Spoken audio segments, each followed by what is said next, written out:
नमस्कार दोस्तों, कैसे हैं आप लोग। उम्मीद करता हूँ खुश होंगे, मजे में होंगे। स्वागत है आपका मेरे चैनल स्टोरी टेलर सीपी में। मैं हूँ आपका दोस्त, आपका यार, स्टोरी टेलर सीपी, आपका सूत्रधार। दोस्तों, ऐसे ही इंटरेस्टिंग कंटेंट्स को पाने के लिए करें मेरे वीडियोस को लाइक और चैनल को सब्सक्राइब, क्योंकि मैं ऐसे कंटेंट लाता रहता हूँ। तो चलिए दोस्तों, इसी नोट पर आज की वीडियो शुरू करते हैं। आज की वीडियो में मैं आपको सुनाने वाला हूँ आखिरी सड़क नॉवल का 8वां भाग। इसके बाकी के पार्ट्स आप ऑलरेडी सुन चुके होंगे, और अगर आपने नहीं सुने तो उनके लिंक्स आपको ऊपर आई बटन से मिल जाएंगे। तो चलिए दोस्तों, ज्यादा देरी ना करते हुए शुरू करते हैं आखिरी सड़क नॉवल का 8वां पार्ट। दिन का उजाला। घाटी में हल्की सी धुंध छाई हुई थी। हवेली वीरान और खामोश पड़ी थी। अब वहां किसी भी किस्म की हलचल नहीं थी। हवेली ही क्यों, पूरे गांव में सन्नाटा पसरा हुआ था। घरों के दरवाजे खुले थे, परंतु उन घरों में कोई नहीं था, न जिंदा न कोई मुर्दा। तभी गड़गड़ाहट की आवाज सुनाई दी और आकाश पर एक हेलीकॉप्टर नमूदार हुआ। उसके पीछे पीछे एक दूसरा हेलीकॉप्टर भी चला आ रहा था। पायलट ने नीचे देखा, उसे एक हवेली नजर आई। उसने हेलीकॉप्टर उसी जानिब मोड़ दिया। दूसरा हेलीकॉप्टर उसे फॉलो कर रहा था। उसने हवेली का राउंड लिया। हवेली की छत काफी बड़ी थी। उसमें बारी बारी दोनों हेलीकॉप्टर लैंड हो सकते थे। लैंडिंग के लिए पूरे गांव में दूसरी कोई जगह नजर नहीं आती थी। दोनों हेलीकॉप्टर ने पहले 2-3 चक्कर लगाए। पूरा गांव गैर आबाद था। उन्हें अच्छी प्रकार जानकारी थी कि एक गांव ऐसा है जहां आखिरी सड़क का आखिरी छोर है, और वो आखिरी छोर उन्हें नजर आ रहा था जो हवेली के गेट तक गया था। सड़क पर औंधे मुंह पड़े मधुर को होश आ गया। उसने कराहते हुए करवट बदली और आसमान की तरफ टकटकी लगाए देखने लगा। सूरज आसमान पर चढ़ाया था। मधुर भूखा प्यासा था। उसने गहरी गहरी सांसें लेकर प्राणवायु को अपने फेफड़ों में भरा। उसका सिर बुरी तरह दर्द कर रहा था। कदाचित सिर में गुमड़ निकल आया था। उसने हाथ फिराकर गुमड़ चेक किया। उसका सिर चकराने लगा। फिर वो आलती पालती मारकर योगा की एक्सरसाइज और प्राणायाम करने लगा। तभी उसे गड़गड़ाहट सुनाई दी। उसने सिर उठाकर देखा। आकाश पर आगे पीछे 2 हेलीकॉप्टर नजर आ रहे थे। वो हवेली के ऊपर मंडरा रहे थे। उसकी गन न जाने कहां गिर गई थी। वो रेंगता हुआ सड़क के किनारे तक गया और एक चट्टान का सहारा लेकर उठ खड़ा हुआ और लंगड़ाता हुआ आगे बढ़ा। रस्सा अब उसके गले में नहीं था। हेलीकॉप्टर शायद लैंडिंग की जगह तलाश रहे थे। वो हाथ उठाकर चिल्लाया, पर आवाज में दम ही नहीं था। उसने हवेली की तरफ बढ़ना शुरू कर दिया। अचानक उसके मोबाइल फोन पर रिंगटोन आई। वो एकदम से उछल पड़ा और ठिठक कर रुक गया। उसने जल्दी जल्दी जेब से अपना फोन निकाला। स्क्रीन पर विलासा का नाम रोशन हुआ। तुरंत ही मधुर ने कॉल रिसीव कर ली। हेलो, उसने फोन पर कहा और उसका स्पीकर ऑन कर दिया। तुम कहाँ हो मधुर? विलासा ने भर्राए स्वर में पूछा। मैं सड़क पर, हवेली से 400-500 मीटर दूर सड़क पर हूँ। तुम कहाँ हो विलासा? इन लोगों ने जबरदस्ती मुझे उठा लिया। अगर मैं उन लोगों का कहा ना मानती तो वो मुझे जान से मार देते। मैं गोलियां चलाती तब भी कुछ न होता, क्योंकि वो सब मुर्दे थे। अब कहाँ हो तुम? मैं सुबह होते ही उनके चुंगल से निकल भागी हूँ। मैंने ऐसे ही फोन ट्राई किया तो तुम्हारा फोन लग गया। क्या तुम भागकर सड़क पर आ सकती हो? हाँ, मैं सड़क के पास ही हूँ। तुम जहाँ हो वहीं रुक जाओ, मैं आती हूँ। फोन कट गया। मधुर की समझ में नहीं आ रहा था कि फोन कैसे लग गया। अब उसने दूसरी जगह फोन करना चाहा। वो दीपक को फोन लगाने लगा, जो पतली घाटी की लोकेशन का इंचार्ज था, लेकिन फोन नहीं लगा। एक बार फिर फोन बंद हो गया। हवेली की तरफ जाने का इरादा छोड़कर वो वहीं रुक गया। कुछ ही देर में उसने ढलान पर किसी को उतरते देखा। वो विलासा ही थी, लेकिन दुल्हन के सुर्ख जोड़े में थी। वो सड़क पर आ गई। फिर उसने मधुर को देख लिया। वो मधुर का हाथ पकड़कर एक तरफ तेज तेज कदमों से भागने लगी, लेकिन वो हवेली से विपरीत दिशा थी। मेरे ख्याल से हमें हवेली की तरफ जाना चाहिए, मधुर ने कहा। उस तरफ शायद 2 हेलीकॉप्टर लैंड हुए हैं। जरूर वे लोग हमारी तलाश में आए होंगे। नहीं, उस तरफ खतरा है। बौना मेरी तलाश में होगा। वो रास्ते में हमें कहीं भी घेर सकता है। वो हमें हवेली तक नहीं पहुंचने देगा। वो अच्छी तरह जानता है कि भागने के बाद मैं हवेली का रुख करूंगी, क्योंकि वहां हेलीकॉप्टर लैंड हो रहे हैं। मगर तुम दुल्हन? बाद में बताऊंगी। फिलहाल हमें कोई सुरक्षित जगह तलाश करनी है। विलासा मधुर को लेकर ढलान पर उतरने लगी। आगे घना जंगल था, इतना घना कि हेलीकॉप्टर के जरिए भी उन पर नजर नहीं पड़ सकती थी। कुछ देर बाद ही एक कंदरा दिखाई दी। विलासा मधुर को साथ में लेकर कंदरा में आ गई। ये गुफा काफी गहरी थी उसके सामने झाड़ झंकाड़ उगे हुए थे। क्या तुम्हें पहले से मालूम था कि यहाँ कोई गुफा है? मधुर ने पूछा। नहीं, ये तो इत्तेफाक से मुझे नजर आ गई। और अगर वो बौना यहां भी आ धमका तो हम उसका मुकाबला यहां कर सकते हैं। सर्च ऑपरेशन के कमांडोज हवेली पर उतर गए। दोनों ही हेलीकॉप्टर बारी बारी छत पर लैंड हो गए। इस टीम का एक कमांडर था जो उन्हें निर्देश दे रहा था। हवेली का चप्पा चप्पा छान मारो, उसने हुक्म दिया और मुंडेर के पास आकर खड़ा हो गया। उसने दूरबीन निकाली और आंखों पर सटा दिया। अब वो दूरबीन से आसपास का इलाका देख रहा था। उसने गांव के घरों को देखा जो उजाड़ और वीरान पड़े थे। 4 कमांडोज गन ताने हुए नीचे उतर गए। शेष 4 छत पर ही थे, अपने साथियों को कवर करने के लिए तैयार खड़े थे। अगर एक भी गोली चलती तो वे पल भर में नीचे जा सकते थे। उन सब लोगों के पास वायरलेस सेट का सिस्टम था जिसके जरिए वो अपनी रिपोर्ट दे सकते थे। 15 मिनट में सूचना मिली कि हवेली खाली पड़ी है। सब कमरे खोलकर देख लिए गए। सूचना मिली कि एक कमरे में कुछ सामान जला हुआ है, लेकिन कोई बॉडी नहीं है। किसी किस्म का सामान भी वहां नहीं मिला।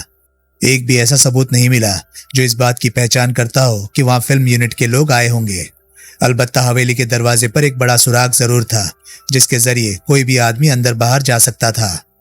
हम इमारत से बाहर मूव करने जा रहे हैं, एक कमांडो ने सूचना दी। टीम कमांडर ने दूसरे 4 कमांडो इमारत में उतार दिए। अब 4 कमांडो हवेली की इमारत से बाहर खाक छान रहे थे और 4 अंदर एक एक चीज को बारीकी से देख रहे थे। ये हवेली कब से बंद पड़ी होगी? एक कमांडो ने दूसरे से पूछा।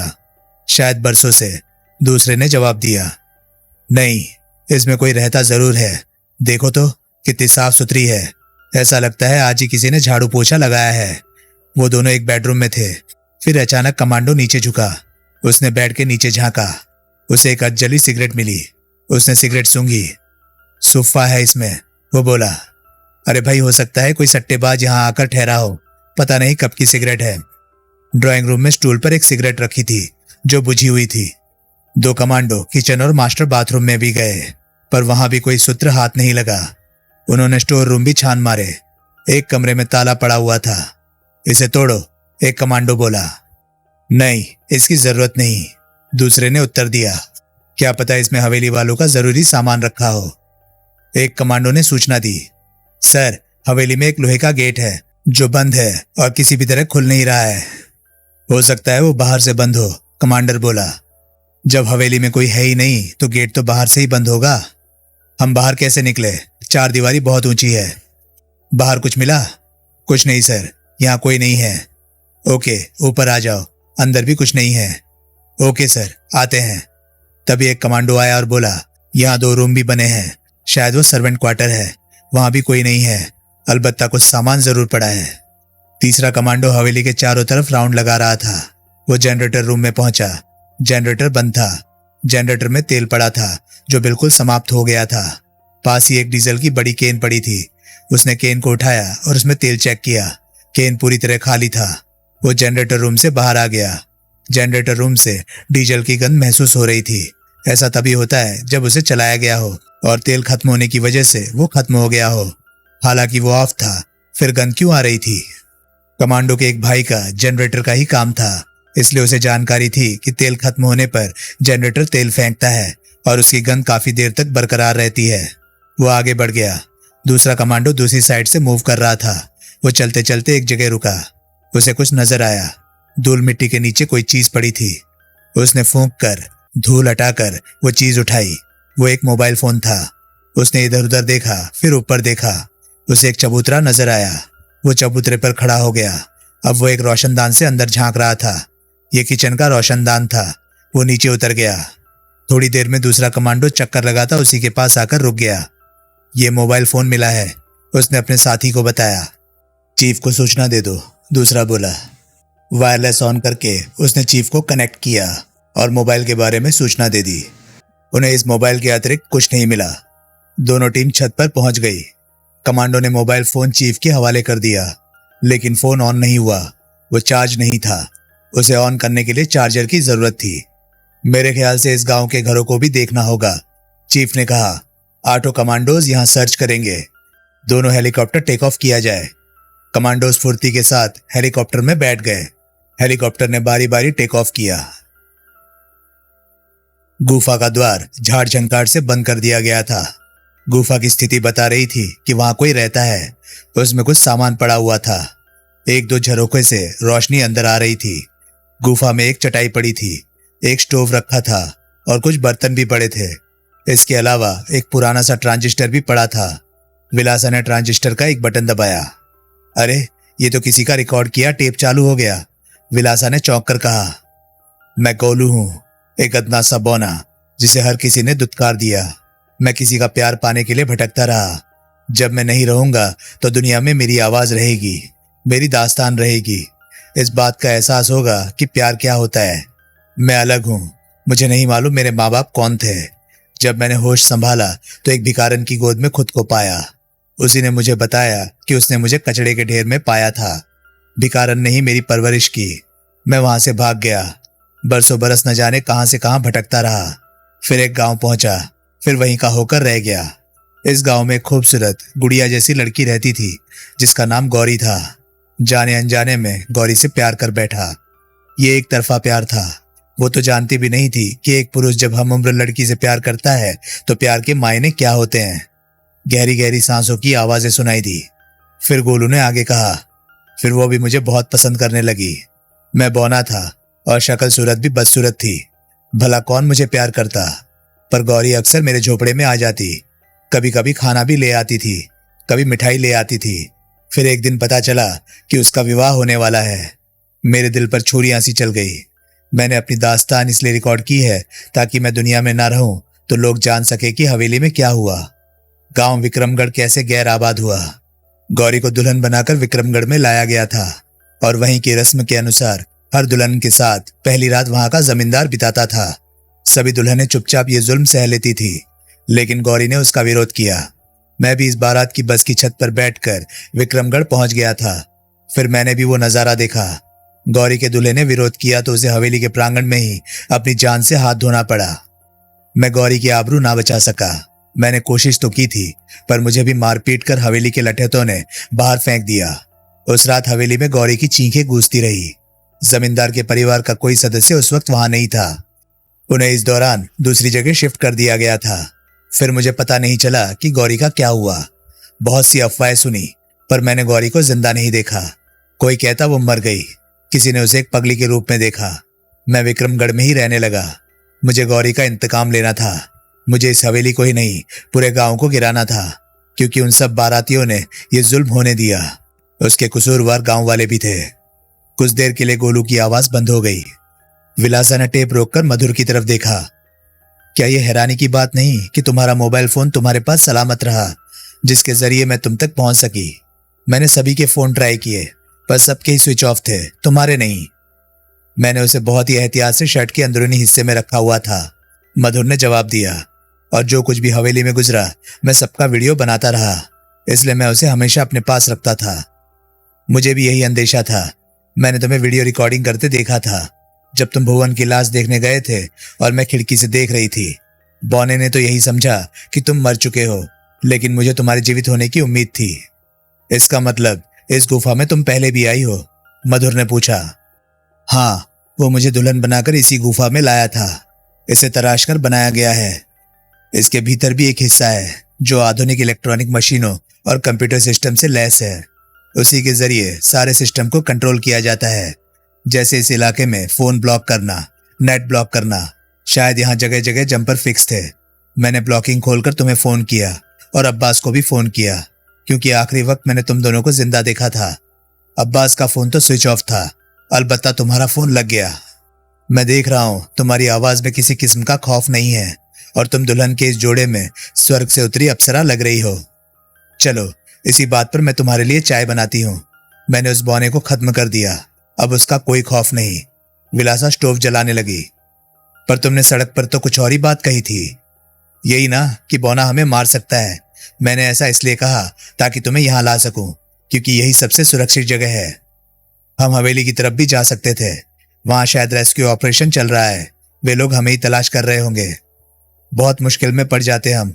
वे हमसे लंबी पूछताछ करते। हमें उन सब लोगों का मुजरिम भी ठहराया जा सकता था। हम ये साबित ही नहीं कर पाते कि वहां कोई बौना था। विलासा ने बर्तन में चाय के लिए चम्मच रख दिया। यहाँ खाने पीने का सारा इंतजाम है। लेकिन उस बौने ने ऐसा किया क्यों?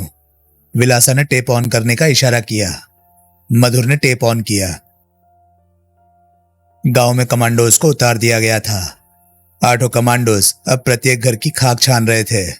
हेलीकॉप्टर वापस हवेली की छत पर लैंड हो गए और कमांडर दूरबीन से सारी गतिविधि देखता रहा। एक एक घर की तलाशी ली जा रही थी। सभी घर के दरवाजे चौपट खुले थे। किसी भी घर में कोई इंसान नहीं था। कुछ मकानात खंडर में तब्दील हो चुके थे। उन्होंने सारे मकानों की गहन तलाशी ली। मकानों में कुछ पुराना काट कबाड़ पड़ा हुआ था। वहां कौन लोग रहते थे, इसकी पड़ताल में कोई नतीजा नहीं निकला। किसी का भी कोई शिनाख्ती कार्ड नहीं मिला। इसलिए जानना मुश्किल था कि इन मकानों के स्वामी कौन थे। कमांडोज 3 घंटे तक छानबीन करते रहे। आसपास का इलाका भी देखा। जहां से पानी की सप्लाई थी वो टैंक भी देखा। सोते का पानी टैंक में भरता था, फिर पूरे गांव को पानी की सप्लाई दी जाती थी। कमांडोज को खाली हाथ लौटना पड़ा। वे हवेली के मेन गेट तक आए, पर गेट पर बाहर से कोई लॉक नहीं था। ऐसा लगता था बरसों से उसे किसी ने खोला ही नहीं। उन्होंने वह सड़क बिछानी जिसका आखिरी छोर हवेली तक गया था, पर कुछ हाथ नहीं आया। उनका सिग्नल मिलते ही कमांडोज को रस्सी के जरिए ही हेलीकॉप्टर में चढ़ाया गया। उसके आधे घंटे बाद दोनों हेलीकॉप्टर वापस लौट गए। टीम कमांडर की जेब में वो मोबाइल रखा था जो बंद पड़ा था। फिलहाल उसे चार्ज नहीं किया जा सकता था। यही उनकी एकमात्र बरामदगी थी। विलासा कुछ बिस्किट के पैकेट भी अंदर से ले आई। मधुर चारपाई पर बैठा टेप सुन रहा था। उसके बाद मैंने एक फैसला किया। गांव की टंकी में जहर घोल दिया, जहां से पूरे गांव की सप्लाई जाती थी। गोलू की आवाज टेप पर गूंज रही थी। सब लोग उस जहरीले पानी की वजह से मारे गए। उसके बाद मैं हवेली में घुस गया। वहां मुझे बेशुमार दौलत मिली। इसी दौलत से मैंने एक कंपनी खड़ी कर दी जिसका नाम जी कंपनी था। एक गिरोह तैयार किया। इस गिरोह का काम यह था कि जो भी इस सड़क पर आएगा वो जिंदा वापस नहीं लौट पाएगा। हवेली के खजाने की तलाश में चोर उचक्के आते थे, लेकिन कोई भी जिंदा वापस नहीं लौटता था। हमने अफवाह फैला दी कि यह भूतों का गांव है। उसके बाद प्रशासन ने इसे वर्जित एरिया घोषित कर दिया और सड़क पर परमानेंट बैरियर लगा दिया गया। मैंने कुछ काम और किए। हवेली के प्रमुख गेट की शक्ल बदलकर इसे इलेक्ट्रॉनिक बना दिया, जो रिमोट से खुलता बंद होता था। हमने यहाँ बहुत सी गुफाएं अपनी रिहाइश के लिए बना डाली। हवेली में सिर्फ मैं रहता था। वैसे मेरी भी एक गुफा थी जहां से पूरा सिस्टम कंट्रोल होता था। सड़क पर, गांव में और हवेली में जंपर लगा दिए गए थे ताकि फोन का कोई नेटवर्क यहाँ काम न करे। एक दिन मैं टिकमगढ़ में एक फिल्म देखने पहुंच गया। हालांकि वो उसके लिहाज से बड़ी हो गई थी, पर मैं उसे पहचान गया। अब मैंने मुंबई के लिए प्रस्थान किया। मैं विलासा से मिलना चाहता था, पर अपॉइंटमेंट नहीं मिला। तब मैंने जी कंपनी का विस्तार किया और फिल्मों को फाइनेंस करने लगा। गोलू रुक रुक कर बोल रहा था। मैंने वहां भी एक टीम बना ली और फिर उस फिल्म को फाइनेंस करने लगा जिसमें विलासा को हीरोइन लिया जाता था। उसके बाद मैंने विलासा की निजी जिंदगी खंगालने के लिए जासूसों की मदद ली। वो कहाँ से आई थी, उसका फैमिली बैकग्राउंड क्या था, कैसे उसने अपना फिल्मी कैरियर शुरू किया, कौन कौन लोग उसके संपर्क में आए, ये सब जानकारियां मुझे मिलने लगी। तब मुझे पता चला कि विलासा को एक मेकअप मैन मुंबई लेकर आया था। उसके फैमिली बैकग्राउंड की कोई जानकारी नहीं मिली। मेकअप मैन छोटीवाला ने कभी अपनी जुबान नहीं खोली और किसी को नहीं बताया कि वो विलासा को कहाँ से लाया था। सिर्फ वही एक शख्स इस बारे में जानता था। उसने सबसे पहले विलासा को अपनी रखेल बनाकर रखा और महीनों तक अपने पास रखा। तब मुझे पता चला कि ये फिल्मी दुनिया गंदगी का सबसे बड़ा ढेर है। चरस, गांजा, सुल्फा, हैश, वीड, सब साले नशेड़ी जो औरत को सिर्फ सेक्स का जरिया समझते थे। उन्होंने न जाने कितनी लड़कियों की जिंदगियां बर्बाद की होगी। कुछ कोटे पर पहुंची होगी, कुछ होटलों में सप्लाई होती है। हजारों लड़कियों की यही कहानी है। जो हीरोइन का सपना संजोए मुंबई आई थी, उनमें से कुछ सफल भी हुई, परंतु अपने जिस्म से फिल्मी लोगों के बिस्तर गर्म करने के बाद। विलासा के साथ भी ऐसा ही हुआ था। पायल ने उसे सबसे पहले खन्ना की फिल्म दिलवाई। वो पायल ही थी जो उसे खन्ना के पास लेकर गई। वो एक तरह से विराट खन्ना की दलाल थी। विराट ने विलासा को अपने बिस्तर की जीनत बनाकर उसे हीरोइन के रूप में लॉन्च कर दिया। उस फिल्म को भी हमारी कंपनी ने फाइनेंस किया, जो बुरी तरह फ्लॉप हो गई और हमारी रकम डूब गई। उसके बाद खन्ना ने विपुल से फाइनेंस करवाया और विपुल ने भी हीरोइन को अपने बिस्तर पर सजाया। डायरेक्टर अब्बास को लिया गया। तब उसने भी विलासा की बैंड बजाई। वो फिल्म किसी कारणवश शुरू नहीं हो सकी। डॉक्टर बासु विलासा का भी डॉक्टर था। उसने भी विलासा को एक फिल्म में साइन करवाया और विलासा के खूबसूरत जिस्म को भोगा। विलासा अब इसकी आदी हो चुकी थी। मेरी एजेंसी इसी काम पर लगी थी। हमने उन सब की एक लिस्ट बना ली जिन्होंने प्रमुख रूप से विलासा का शोषण किया था, क्योंकि मुझे यकीन था वो गौरी ही है। फिर हमारी टीम ने एक स्क्रिप्ट तैयार की। हम उस स्क्रिप्ट पर कुछ खर्चा भी करने वाले थे। हमने प्रोड्यूसर के रूप में विराट खन्ना को चुना और उसे हमारे मैनेजर ने बताया कि जी कंपनी उन्हें क्या क्या सुविधा देगी। लोकेशन का सारा खर्चा उठाएगी, अपनी गाड़ियां प्रोवाइड करवाएगी, उसका पूरा खर्चा उठाएगी, ट्रांसपोर्टेशन पूरा हमारा होगा, कहानी और लोकेशन हम तय करेंगे। मैं कभी किसी के सामने नहीं आया और ना विलासा से मिला। उसका पूरा सच केवल चोटी वाला जानता था। मेरा यकीन पुख्ता हो गया कि वो गौरी ही है, जिस गौरी को मैं बेइंतहा प्यार करता था। उसे हीरोइन बनाने के लिए किस किसने बिस्तर गर्म किए, उन सब की काली सूची मैंने तैयार कर ली। उनमें से कुछ को मैंने अपनी कंपनी में दुगने पैसे देकर हायर कर लिया, जैसे सुलेमान का ट्रक हायर किया जो प्रोडक्शन वालों के लिए काम करता था। शंकर ने भी गौरी को नहीं छोड़ा था। जितेश भी उनमें से एक था। हमने खन्ना से कहा कि यूनिट हम तैयार करेंगे और वो मान गया, क्योंकि वो सड़क पर आ चुका था। जो लोग मारे गए उनमें से जरूर कुछ निर्दोष थे, लेकिन गेहूं के साथ धुन भी पिस जाता है। विलासा का बॉय, मधुर का बॉय, वैनिटी का ड्राइवर नायडू, ये लोग निर्दोष थे। जब मधुर को हीरो लिया गया तो मधुर की पसंद विलासा थी, क्योंकि मधुर पहले भी विलासा के साथ काम कर चुका था और उसने भी उसे भोगा था। विलासा ने मधुर की तरफ देखा। मधुर का रिएक्शन गया। टेप जारी था। लोकेशन हमारी कंपनी ने फाइनल की। विपुल ने बाकी फाइनेंस किया, उसे भी हमने ही तैयार किया। हमारे बीच एक एग्रीमेंट हुआ कि अगर फिल्म में घाटा होता है तो उसकी भरपाई हमारी कंपनी करेगी। विपुल इस शर्त पर तैयार हो गया। सबसे पहले मैंने ड्राइवर गुलशन को मारा, क्योंकि वो वापस भाग रहा था और इस बात की संभावना थी कि वो राज खोल देगा। जैसा जाल बिछाया गया था, सब कुछ फुल प्रूफ प्लान के तहत हुआ। मेरा इरादा मधुर को सबसे बाद में मारने का था, क्योंकि वो फिल्म का हीरो था। हर फिल्म के अंत में हीरो विलन को मार देता है, पर मेरी इस फिल्म में हीरो को विलन मारने वाला था। मैं उससे आमने सामने फाइट करके मारना चाहता था। हवेली में गुप्त कैमरे लगे थे जो सारी जानकारी मुझ तक पहुंचाते थे। मुझे पता था कि कौन किस कमरे में है और कहाँ क्या चल रहा है। काम खत्म होने के बाद हवेली की सारी सफाई होनी थी और एक भी सबूत रहने वाला नहीं था। मेरे गिरोह के लोगों ने कुछ कंकाल भी डिजाइन किए जो नाचते थे। हम लोग ने पूरी रिहर्सल पहले से कर ली थी। उसके बाद बारी बारी सब मारे जाने वाले थे। मैं जानता था कि रेस्क्यू ऑपरेशन भी चल सकता था। स्थानीय पुलिस हेडक्वार्टर के रेडियो सेट की फ्रीक्वेंसी हमें पता थी। मेरी टीम में बेहतरीन सॉफ्टवेयर इंजीनियर भी थे, जिन्होंने इस एरिया में स्थानीय पुलिस का वायरलेस सेट भी ठप कर दिया। मुझे मालूम था कि इस यूनिट के लापता होने पर बड़े ऊंचे स्तर पर जांच हो सकती है। यहाँ चप्पा चप्पा छाना जा सकता था और वे लोग हमारी बनाई गुफाओं तक पहुंच भी सकते थे। भूत गांव का ये नाटक अधिक समय तक नहीं चल सकता था, क्योंकि आज की टेक्निक बहुत एडवांस है। वे लोग जंपर का भी पता लगा सकते हैं, जिनसे फोन ब्लॉक हो सकता है। मेरे प्लान के अनुसार ये सब सबूत भी नष्ट करने थे। गुफाएं तो मिलती, पर उनमें कोई सामान नहीं मिलता। जी कंपनी तो सिर्फ फाइनेंस का काम करती थी, उसके सिवाय कोई सबूत नहीं मिलता। कंपनी केवल फिल्म आखिरी सड़क फाइनेंस कर रही थी। लोकेशन खन्ना ने हमारे कहने पर फाइनल की थी और हमने खन्ना को समझाया था कि जब तक फिल्म पूरी नहीं हो जाती लोकेशन आउट नहीं होनी चाहिए, वरना कोई और उस शानदार लोकेशन यानी पतली घाटी का यूज कर लेगा। खन्ना ने यह बात गोपनीय रखी थी। डायरेक्टर अब्बास के अतिरिक्त किसी को पता नहीं था कि लोकेशन कहाँ है। सुलेमान को इसकी जानकारी थी, क्योंकि उसे यूनिट के काफिले को लीड करना था। प्रोडक्शन के दूसरे आदमी दीपक को आखिरी समय में जानकारी दी गई थी और उसे प्रोडक्शन टीम के साथ पहले ही रवाना कर दिया गया था। दीपक ने आसपास की लोकेशन की जानकारी भी हासिल कर ली थी और उसे आखिरी सड़क की जानकारी मिल गई थी, जो स्थानीय लोगों ने उसे बताई थी। ड्राइवर सुलेमान को हमने गाइडलाइन दी हुई थी कि वो अपना ट्रक किस तरफ ले जाएगा। तब तक उसे भी पता नहीं था कि आखिरी सड़क पर जाने वाला जिंदा वापस नहीं आता। उसे ये बताया गया था कि वो पतली घाटी तक पहुंचने का शॉर्टकट रास्ता है।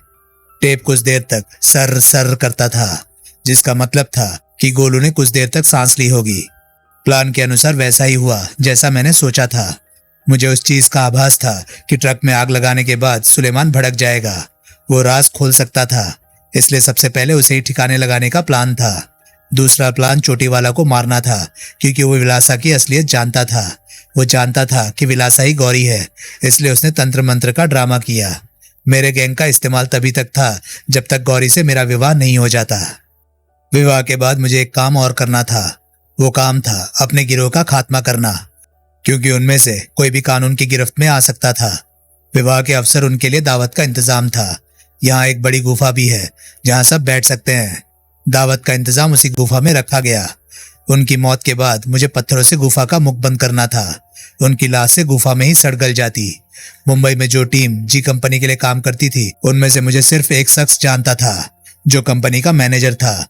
लेकिन उन लोगों को इस प्लान की जरा भी भनक नहीं थी। मैं उस मैनेजर को खत्म करने के बाद ही यहाँ आया था।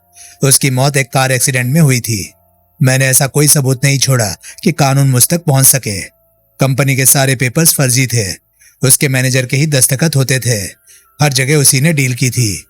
मैं उस प्लान के खत्म होने के बाद अपनी गौरी के साथ एक सादी जिंदगी गुजारना चाहता था।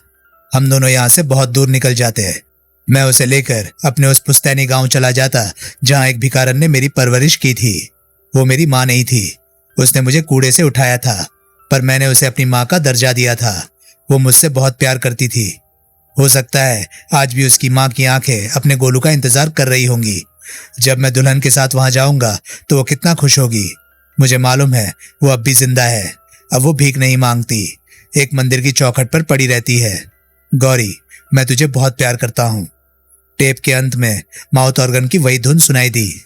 बहुत प्यार करते हैं तुमसे सनम। टेप बंद हो गया। सर्च ऑपरेशन की टीम वापस लौट गई थी। उनके पास सबूत के तौर पर अगर कोई चीज थी तो वो मोबाइल फोन था। फोन को चार्ज किया गया। फोन के स्टोरेज में बहुत से वीडियो और कुछ रिकॉर्डिंग्स मौजूद थी। उस फोन से एक नंबर पंच करके पूछा गया कि यह फोन किसका है। पता चला कि फोन डॉक्टर बासु का है। उस फोन से बहुत से नंबरों पर फोन किया गया। कुछ नंबर तो मिले ही नहीं। फिर एक जगह होम से नंबर सेव किया गया था। टीम कमांडर ने वही नंबर पंच किया। फोन रिसीव हो गया। हेलो, किसी औरत का स्वर सुनाई दिया। आप कहाँ हो? मैं लगातार फोन कर रही हूँ, फोन मिलता ही नहीं। सॉरी, मैं डॉक्टर बासु नहीं हूँ। हमें उनका फोन एक ऐसी जगह मिला जहाँ सर्च चल रही है। क्या मतलब? पूछा गया। बासु कहाँ है? अभी हम कुछ कहने की स्थिति में नहीं है। क्या आप बता सकती हैं कि डॉक्टर बासु कहाँ के लिए रवाना हुए थे? वो शूटिंग पर गए हैं। खन्ना साहब के फैमिली डॉक्टर हैं। खन्ना साहब उन्हें अपने साथ आउटडोर शूटिंग पर ले गए हैं जहां उनकी कोई फिल्म शूट होने वाली है। पर बात क्या है? और ये फोन? ओके, फिल्म की लोकेशन कहाँ थी? क्या आप बता सकती हैं? टीकमगढ़ में कोई पतली घाटी है। उनका आपको आखिरी फोन कब मिला? शायद 3-4 रोज हो गए हैं। फोन पर क्या बात हुई? कुछ बताया था उन्होंने? वो खुश नहीं थे और बता रहे थे कि बहुत शानदार लोकेशन है। पर हुआ क्या? वो कहाँ है? फिलहाल हम कुछ भी बताने की पोजीशन में नहीं हैं। आप कौन बोल रहे हैं? मैं सर्च ऑपरेशन की टीम का इंचार्ज राघव बोल रहा हूँ। बासु का फोन हमें सर्च ऑपरेशन के दौरान मिला। हम उन्हें तलाश कर रहे हैं और जल्दी ही आपको कोई सूचना देंगे। कहावत है कि मुजरिम चाहे जितना भी शातिर हो, अपने पीछे कोई ना कोई सबूत जरूर छोड़ जाता है। ये एक ऐसा पुख्ता सबूत था जिससे पता चलता था कि डॉक्टर बासु उसी हवेली में है, और अगर वो वहां था तो खन्ना भी वहीं था। मुमकिन है यूनिट के दूसरे लोग भी वहां मौजूद रहे होंगे। फिर उन सब के साथ हुआ क्या? तुरंत राजधानी से एक दूसरी टीम तलब की गई।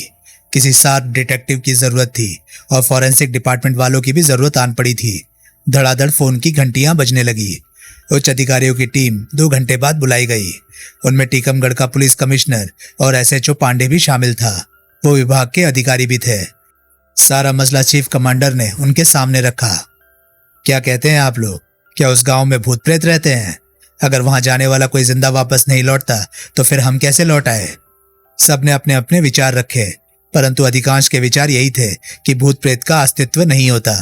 चूंकि उस सड़क पर पहले भी दुर्घटनाएं घट चुकी थी, इसलिए सड़क को ब्लॉक कर दिया गया था। रास्ते में एक BMW का एक्सीडेंट हुआ है और एक मर्सिडीज का भी। मिस्टर पांडे, आपने आगे छानबीन क्यों नहीं की? अगर आप उसी समय फोर्स के साथ आगे बढ़कर हवेली में पहुंच जाते तो बहुत सी जानें बच सकती थी। पांडे सक पका गया। जवाब दीजिए, चीफ कमांडो ने पूछा। वहां BMW कुछ इस तरह तिरछी हो गई थी कि आगे जाना संभव नहीं था। क्या उसे हटाया नहीं जा सकता था? चीफ ने नागवार स्वर में कहा। पांडे खामोश हो गया। आप पर विभागीय कार्रवाई होनी चाहिए। आप जैसे पुलिस ऑफिसरों को सस्पेंड कर दिया जाना चाहिए। चीफ गर्जा। मैं इसका समर्थन करता हूं, पुलिस कमिश्नर बोला। इन्होंने तो मुझे रिपोर्ट दी थी कि सब खाई में समा गए। तो क्या वे हवेली में? वन अधिकारी कहते कहते रुक गया।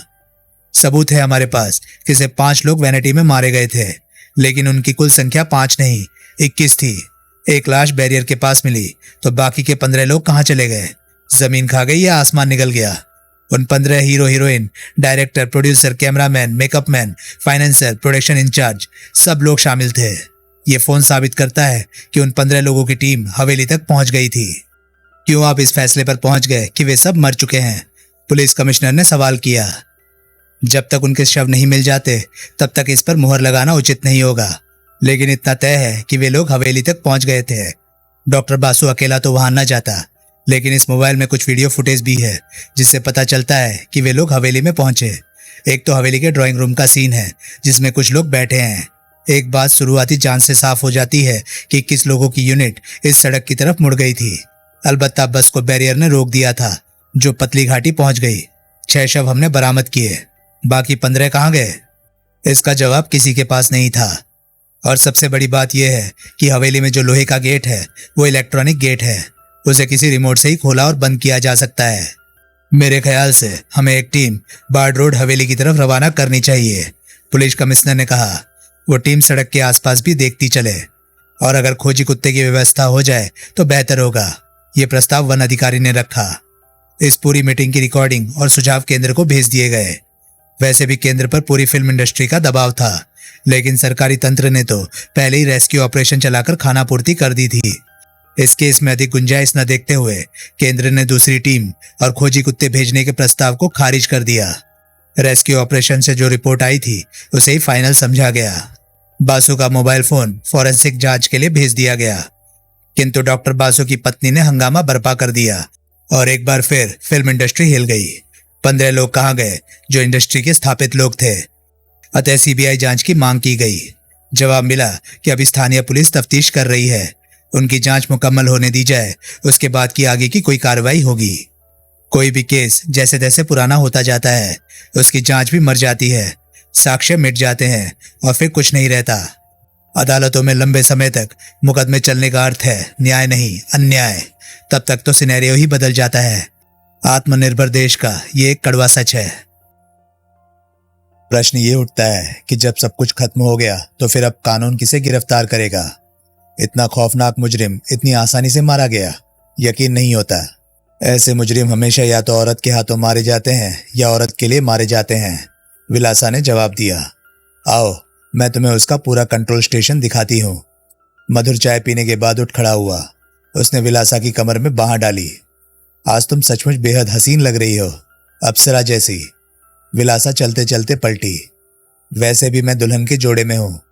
मधुर ने एक झटके से विलासा को अपनी बाहों में खींचा और उसके होठों पर अपने होठ रख दिए। जरा रुको तो मेरी जान, विलासा ने कहा। यहाँ एक सुहाग सेज भी है, देखो तो उसने सुहाग रात मनाने के लिए कैसे सजाया है। विलासा मधुर को पहले कंट्रोल रूम में ले गई, जहां दीवारों पर इलेक्ट्रॉनिक वॉच फिक्स किए गए थे। वहीं से मैंने जंपर खोले थे और फिर तुम्हें फोन किया था। उसने मुझे उन यंत्रों की कुछ अहम जानकारी दे दी थी। लेकिन इसकी डेड बॉडी कहाँ है? छोड़ो भी, क्या करोगे देखकर। मैंने उसे मिट्टी में दाब दिया।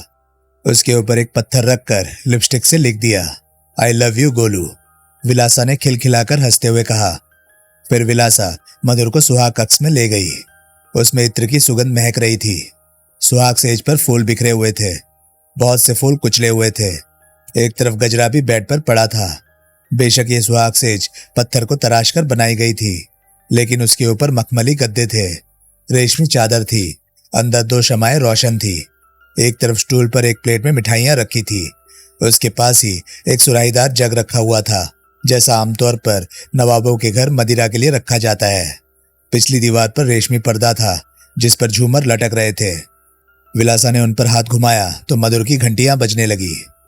क्या दुनिया में कोई इंसान किसी को इस तरह भी प्यार करता होगा?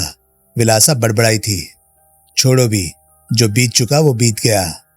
क्या तुमको नहीं लगता कि जो कुछ हुआ वो भयानक सपने जैसा था? यहाँ 15 लोग आए थे।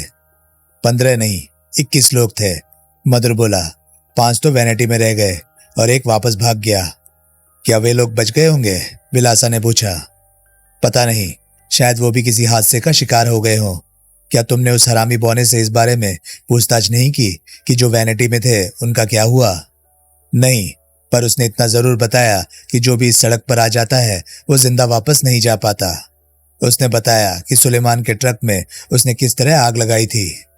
दरअसल ये ट्रक जब मुंबई से रवाना हुआ था तो उसने फ्यूल टैंक में नीचे एक सुराख कर दिया था जिस पर प्लास्टिक टेप को चिपका दिया गया था ताकि तेल सड़क पर ना बिखरे।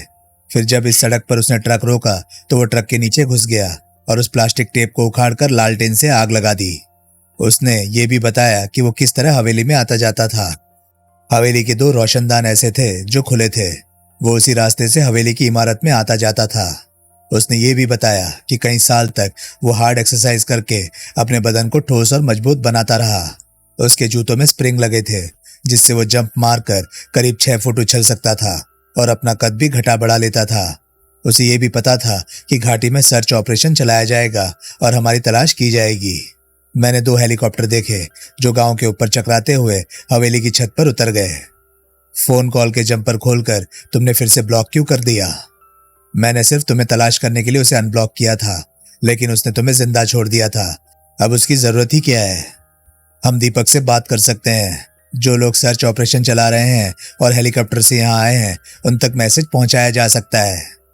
मैं लंबी पूछताछ से बचना चाहती थी। पूछताछ तो अब भी होगी और उससे भी लंबी होगी। हम 2 ही तो बचे हैं। क्या हम पर शक नहीं किया जाए? हमसे पूछा जाएगा जब सब कुछ हमने काबू में कर लिया था तो संपर्क क्यों नहीं किया? मेरे ख्याल से बेहतर यही होगा कि हमें उनको सूचना दे देनी चाहिए। नहीं, अभी नहीं। अभी कुछ लोग और बाकी हैं। हम सब लोग जो हवेली में कैद हो गए थे उनमें से एक शख्स गुनाहगार नहीं था। उसने एक एक कर सबको ठिकाने लगा दिया। सिर्फ तुम बच गए। सिर्फ बासो तुम लोगों की गोलियों से छलनी हो गया। अच्छा मधुर, एक बात बताओ। क्या? मैं दुल्हन के जोड़े में सजी सवरी हूं, पर गोलू मेरे साथ सुहागरात नहीं मना सका। मैं अपने आप को दुल्हन के रूप में देखकर बहुत भावुक हो गई हूँ। मुझे अब एहसास हो रहा है कि उस दीवाने आशिक को नहीं मरना चाहिए था, पर अब मैं दूसरा जीवन जीना चाहती हूँ। फिल्मों की गंदगी से बाहर एक साफ सुथरी दुनिया। इसी वजह से मैं सर्च ऑपरेशन वालों से सहयोग नहीं कर रही हूँ। विलासा ने गहरी सांस ली। वो सुहाग सेज पर लेटी हुई थी।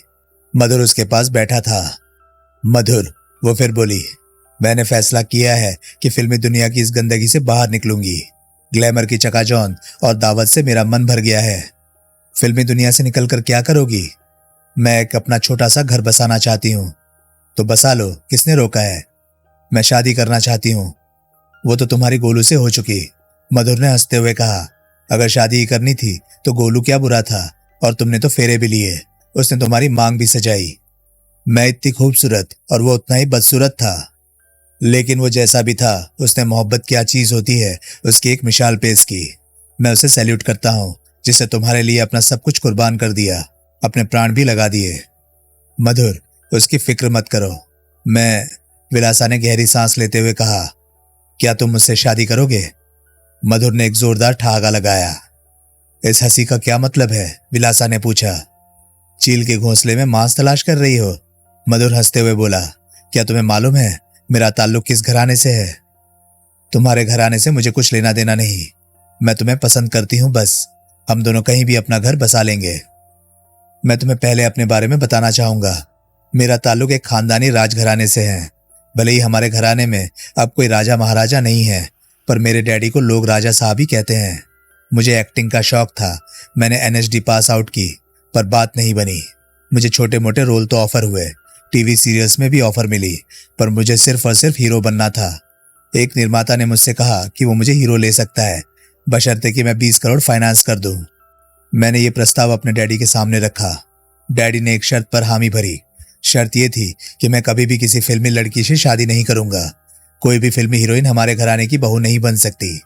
मैंने उनकी ये शर्त कबूल कर ली और इस तरह मैं हीरो बन गया। मेरी पहली ही फिल्म बॉक्स ऑफिस पर हिट हो गई और मेरे कैरियर पर 4 चांद लग गए। मैं अब एक स्टार हूं। मेरी पसंद की वजह से इस फिल्म में तुम्हें हीरोइन लिया गया। इसलिए मैंने ये जुमला बोला कि तुम चील के घोंसले में मांस तलाश कर रही हो। मतलब कि तुम मेरा प्रस्ताव ठुकरा रहे हो? एब्सोल्युटली, यही बात है। तुम सब लोग कितने गंदे हो ना? अब भी मुझे उसी नजर से देख रहे हो। जिस्मानी भूख शांत करने का एक जरिया। तुम सब लोग ने मुझे रंडी बना दिया। मैंने तुम्हारा इस्तेमाल किया।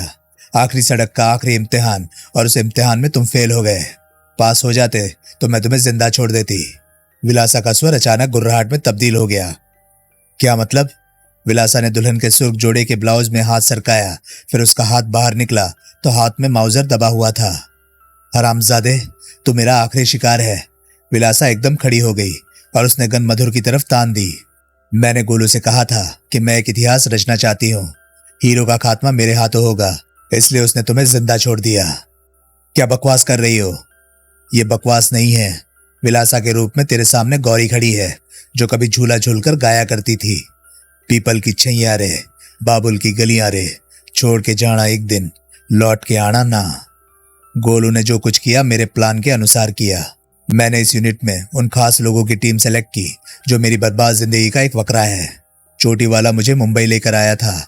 जब इस हवेली के जमींदार ने अपनी हवस शांत करने के लिए मेरा खून बहाया था और मुझे वैसी दरिंदों की तरह रौंदा था, तब मैं बहुत बेबस थी। सुबह उसने मुझे बेहोशी की हालत में हवेली के बाहर छोड़ दिया। होश में आने के बाद मैं गिरते पड़ते अपने गांव में गई। जिससे मेरी शादी हुई थी उसे तो मार दिया था, पर मैं इंसाफ का गुहार लगा रही थी। गांव के हर शख्स ने मेरे लिए दरवाजे बंद कर दिए। तब मैंने एक पहाड़ी से कूदकर जान देनी चाहिए तो चोटी वाला ने मुझे बचा लिया। मैंने सब कुछ उसे बता दिया। उसने कहा कि अगर बदला लेना है तो उसका रास्ता मौत का रास्ता नहीं है। मुझे जीना होगा और एक नई जिंदगी शुरू करनी होगी। हवेली की ईंट से ईंट बजाने के लिए ताकत चाहिए और हर ताकत दौलत से हासिल की जा सकती है। मैंने उसकी बातें मान ली और इस तरह उसके साथ मुंबई चली आई। मैंने चोटी वाला से कहा कि वो यहाँ पर भूत प्रेतों का डर पैदा करेगा। उसने ऐसा ही किया। तब तो क्या चोटी वाला जानता था कि तुम गौरी हो? मधुर की आवाज धीमी हो गई। हाँ, वो जानता था, पर उसे ये पता नहीं था कि हवेली में उसकी भी मौत आने वाली है। सबसे पहले उसी ने मुझे भोगा था। उसी ने मुझे फिल्म निर्माताओं से मिलाया था। उसी ने मुझे एक फ्लैट दिलवाया था। मैं गौरी से विलासा बन चुकी थी। सुलेमान को जी कंपनी ने हुक्म दिया था कि उसे यूनिट को कहाँ ले जाना है। मेरे ही कहने पर खन्ना ने काफिले में उस ट्रक को आगे रखा था, क्योंकि सुलेमान वहां के सभी रास्तों से वाकिफ था। उसे यहाँ पहले भेजा गया था ताकि वो लोकेशन की हर सड़क से वाकिफ हो सके। और वो जी कंपनी जिसका जिक्र गोलू ने अपने टेप में किया, वो उसकी नहीं मेरी कंपनी है, जो अब खत्म हो चुकी है। मैं यहाँ चुन चुन कर उन लोगों को लेकर आ गई जो मेरी पाकीज़ा रूह के बदनुमा दाग थे। चोटी वाला से मैंने कहा था कि हम यहाँ थोड़ा मनोरंजन करेंगे। तो तुमने गोलू को क्यों मारा? मधुर बोला। वो धीरे धीरे बेड से उठने की कोशिश कर रहा था। विलासा मधुर के सामने गन ताने खड़ी थी। उसके चेहरे पर दहशत और दरिंदगी के भाव थे। मैं चुपचाप चला जाऊंगा और किसी को भी नहीं बताऊंगा कि यहाँ क्या हुआ। नहीं, क्योंकि यूनिट की इंश्योरेंस पॉलिसी में तुम्हारा बीमा 200 करोड़ का है। हम सबका बीमा खन्ना ने करवाया था। मेरा बीमा भी 200 करोड़ का है। जिसको मौत के घाट उतारा गया उन सबका बीमा करवाया गया था। वैनिटी में मारे गए 5 आदमियों सहित 21 आदमियों का बीमा था और ये हमारी जी कंपनी के निर्देश पर हुआ था। उसका प्रीमियर भी हमारी कंपनी ने भरा था। और जानते हो इस बीमे का नॉमिनी कौन है? जी कंपनी का एमडी गोलू उस कंपनी का नॉमिनी है। कुल बीमा 2000 करोड़ का है। अब अगर हम सबकी मौत एक दुर्घटना या हत्या मान ली जाए तो 2000 करोड़ रुपया गोलू को मिलेगा। और यदि गोलू भी मर जाता है तो रकम जी कंपनी के अकाउंट में चली जाएगी, जिसे मेरी कंपनी का वारिस उठा लेगा। और वो वारिस कौन है? वो रकम मेरी सेक्रेटरी को मिलेगी, विलासा ने उत्तर दिया। और तुम्हारी सेक्रेटरी कौन है? गौरी, विलासा ठहाका मारकर बोली। गौरी? पर गौरी तो तुम खुद हो। जिस गौरी को चोटी वाला ले गया था उसकी शक्ल मुझसे काफी हद तक मिलती जुलती थी। मैंने उसकी जगह आसानी से ले ली। गौरी को मैंने मुंबई में एक फ्लैट में रखा हुआ है और वो हर वक्त मेरी निगरानी में रहती है। अब मधुर ने ठहाका लगाया। ये सब बकवास है। तुम ही गौरी हो और तुमने ही गौरी को खड़ा किया है, वो भी तुम ही हो। तुम्हारी योजना के अनुसार वो दूसरी गौरी रकम उठा लेगी, फिर गौरी के नाम से पुनः फिल्मी पर्दे पर आ जाओगी और इंटरव्यू में जाओगी और बताओगी कि विलासा तुम्हारी जुड़वा बहन थी।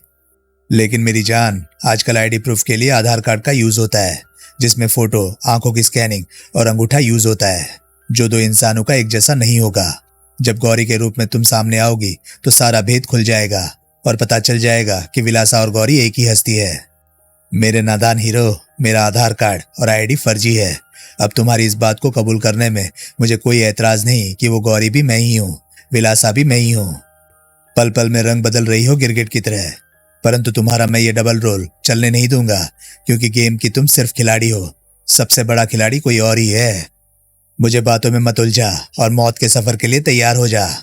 विलासा ने मधुर के सिर पर ठीक माथे के मध्य भाग में माउजर की नाल टिका दी। मुझे पता था कि ये गेम इंश्योरेंस का है, पर मुझे ये भी पता था कि हम सबकी मौत के बाद किसी को 2000 करोड़ मिलने वाले हैं, और वो तेरा आशिक बेचारा गोलू है। गोलू अब जिंदा नहीं है हरामजादे।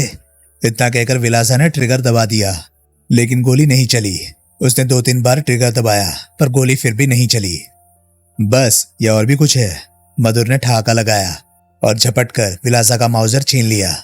इस गेम का सबसे बड़ा खिलाड़ी मैं हूं मेरी जान। मधुर ने विलासा को एक थप्पड़ जड़ दिया। विलासा लड़खड़ाकर पीछे हटी। तब तक मधुर ने अपनी अंदरूनी जेब से मैगजीन निकालकर माउजर में फिट कर दी। तुमने माउजर कब से नहीं चलाया?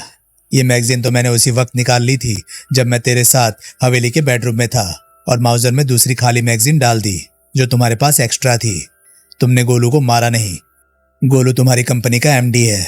रकम तो वही निकाल सकता है, और वो तुम्हारा दीवाना है, तुम्हारा पति है, लेकिन वैधानिक या कानूनी रूप से तुम अभी उसकी पत्नी नहीं हो। तुम्हें अभी ये कानूनी प्रक्रिया पूरी करनी है ना? यही बात।